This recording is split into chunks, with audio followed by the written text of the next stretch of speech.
जय हिंद दोस्तों, A2V2 study की यूट्यूब चैनल पर मैं रंजीत केसरी एक बार फिर से आप सभी का हार्दिक स्वागत करता हूं। आज की वीडियो में जानने वाले हैं यूपी पॉलिटेक्निक एंट्रेंस एग्जाम 2026 का। अगर आप एग्ज़ाम देने जा रहे हैं तो आपको एग्ज़ाम सेंटर पर क्या क्या इंपॉर्टेंट डॉक्यूमेंट लेके जाना है, आपके क्या क्या इंपॉर्टेंट चीज़ें हैं जिनका आपको ध्यान रखना है और क्या क्या चीज़ें हैं जो आपको लेकर के नहीं जाना है। तो चलिए वीडियो को स्टार्ट करते हैं। बच्चों, जब आप अपना एडमिट कार्ड डाउनलोड करते हो तो एडमिट कार्ड पे ही आपको नीचे कुछ निर्देश देखने को मिल जाते हैं। इस निर्देश में अगर आप जाते हैं तो यहाँ पे आपको दिख जाएगा। हम वन बाय वन आपको हर एक चीज़ों को समझा देंगे कि आपको एग्जाम सेंटर पर क्या क्या चीज़ें लेकर के जानी है और क्या नहीं लेकर जाना है। सबसे पहले बात कर ले तो आपको एग्ज़ाम सेंटर पर अपने कम से कम 1 घंटा पहले ये पहुंच जाना है। देखिए, अगर एग्ज़ाम सेंटर की बात कर लें आपके, तो एग्ज़ाम सेंटर कुछ बच्चों का चेंज भी हुआ है। अगर आपको इसकी जानकारी नहीं है तो एडमिट कार्ड अपना एक बार फिर से डाउनलोड करके चेक कर लीजिएगा।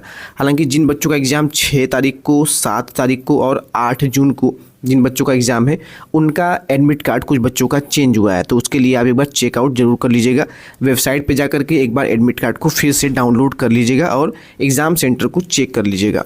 बच्चों, डेट की बात कर लें एग्ज़ाम आपका कब है, तो देखिए यहाँ पे 7 जून को इस बच्चे का एग्ज़ाम है और यहाँ पे डेट एंड टाइम मेंशन किया गया है। 8 बजे से आपका एग्ज़ाम है और जो कि 10:30 तक होने वाला है। बच्चों, आपका जो एग्ज़ाम है वो 2.5 घंटे का होने वाला है, ये आप अच्छे से जानते हैं। तो इस 2.5 घंटे के एग्ज़ाम में आपका जो ग्रेट क्लोजिंग टाइम है वो 8 बजे है और रिपोर्टिंग टाइम जो है वो 7 AM है। यानी 7 बजे तक आपको एग्ज़ाम सेंटर पर ये रिपोर्टिंग टाइम यहाँ पर बताया जा रहा है।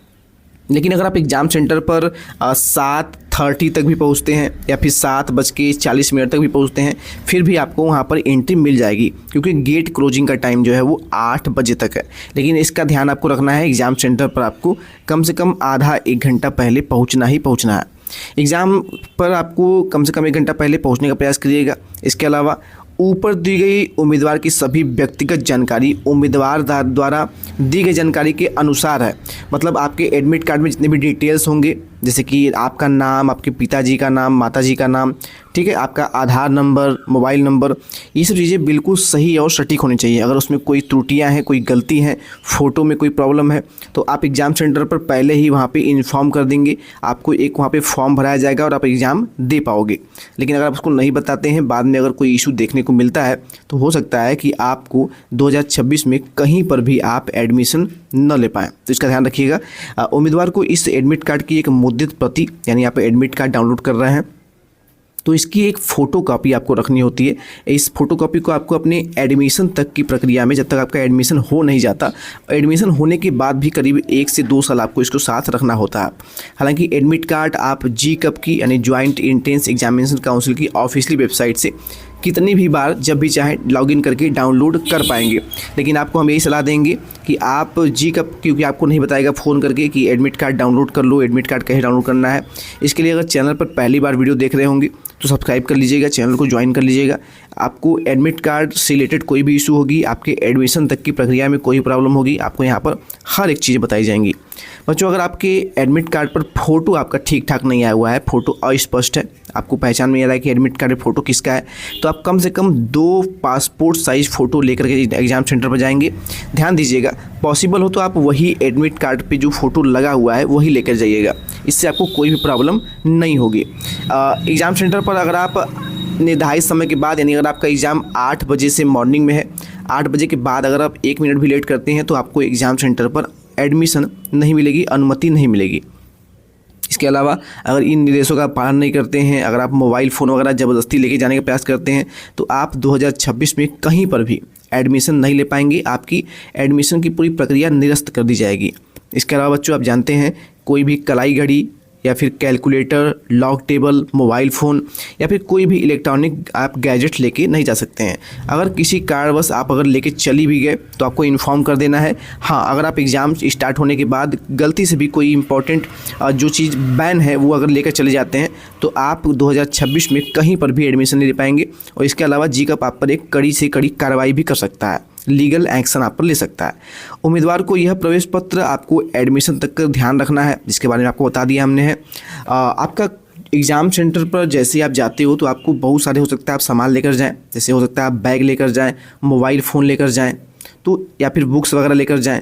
तो बच्चों, ये सब कुछ भी आपको एग्ज़ाम सेंटर कुछ भी अलाउ नहीं होगा। और यहाँ पे इस निर्देश में साफ तौर पे कहा गया है कि आप जो भी सामान अपना लेके आते हैं वो आपको एग्ज़ाम सेंटर के बाहर ही छोड़ना होगा। अक्सर कई सारे एग्ज़ाम सेंटर पर इसकी व्यवस्था होती है आपके बैग वगैरह वहाँ पे सबमिट करने की, उसके लिए वो आपको 10 से 20 रुपये जो है चार्ज ले सकते हैं। अगर ऐसी व्यवस्था नहीं होती है तो आसपास के जो शॉप्स होते हैं वहाँ पर इसकी व्यवस्था आपको देखने को मिल सकती है, ठीक है। या फिर अगर आप कोई गार्जियन के साथ जा रहे हैं तो वहाँ पर अपना सामान उनके साथ छोड़ सकते हैं, ठीक है। इसके अलावा अगर प्रवेश पत्र में कोई भी व्यूअर गलती है तो आपको एग्ज़ाम सेंटर पर वहाँ पे एक सीट मिलेगी आपको, डिस्क्रिप्शन सीट, उस सीट को लेकर के वहाँ पर आपको व्यूअर दर्ज कर देना होगा, आप एग्ज़ाम दे पाओगे। बच्चों आपके एग्ज़ाम के पैटर्न की बात कर लें, एग्ज़ाम की पेपर पैटर्न की बात कर लें तो आपके एग्ज़ाम में टोटल जो है नंबर ऑफ़ क्वेश्चन 100 होंगे। आपके एग्ज़ाम में 100 क्वेश्चन पूछे जाएंगे बच्चों। इन 100 क्वेश्चन में आपके हर एक क्वेश्चन के लिए 4 अंक आपको मिलेंगे, यानी आप 100 क्वेश्चन सही करके आते हैं तो 4 अंकों के हिसाब से आपको टोटल 400 नंबर दे दिए जाएंगे। अब इसमें बात कर लें कि आपके 100 क्वेश्चन में 50 क्वेश्चन जो होंगे वो आपके फील्ड के होंगे, या फिर बायोलॉजी के होंगे, या फिर मैथमेटिक्स के हो सकते हैं।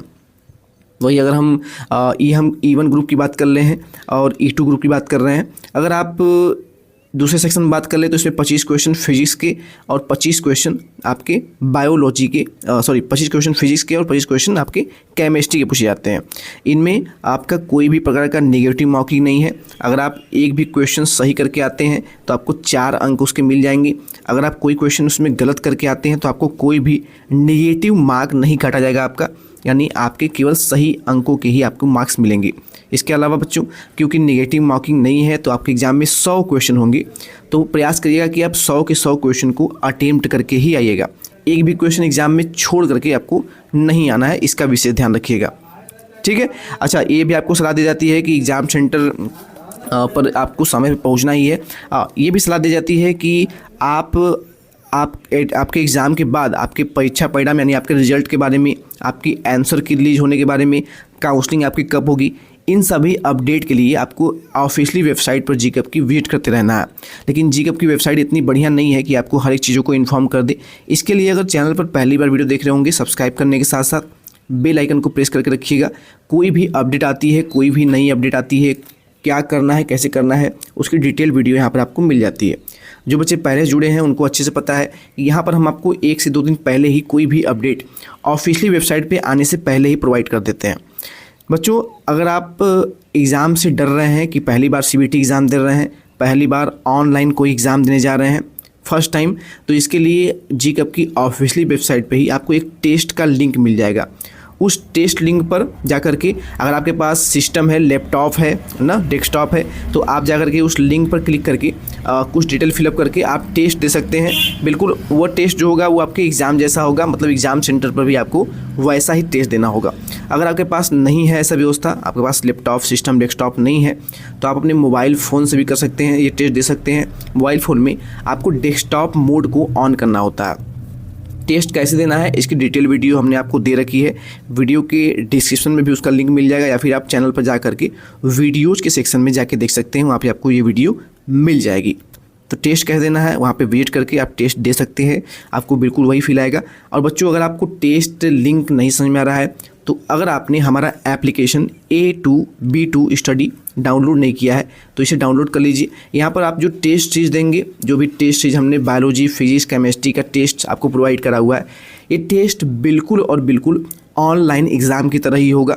अगर आप वो टेस्ट देते हैं तो आपको बिल्कुल एग्ज़ाम वाली फीलिंग आएगी और आपका जो डर है एग्ज़ाम ऑनलाइन कैसे देना है ये बिल्कुल ख़त्म हो जाएगा। ऑनलाइन CBT एग्ज़ाम कैसे देना है इस पर भी हमने एक डिटेल वीडियो बना रखी है बच्चों। अगर आप उस वीडियो को देख लेते हैं तो आपके अंदर जो एग्ज़ाम ऑनलाइन देने का डर है वो बिल्कुल निकल जाएगा, क्योंकि वहाँ पे हमने बिल्कुल लाइव आकर के हर एक चीज़ों को आपको बहुत ही अच्छे से प्रॉपरली एक्सप्लेन करा हुआ है, ठीक है। ये कंप्लीट वीडियो ही आपको उम्मीद करते हैं हर एक चीज़ें समझ में आ गई होंगी। कोई भी डाउट हो, कोई भी क्वेरी हो, किसी भी रिलेटेड कोई भी जानकारी चाहिए तो आप हमारी वीडियो के डिस्क्रिप्शन में व्हाट्सअप नंबर मिल जाएगा, वहाँ पे आप हमें कांटेक्ट कर सकते हैं, ठीक है। चलिए वीडियो को ही पेंड करते हैं, मिलते हैं नेक्स्ट अपडेट के साथ। Thank you.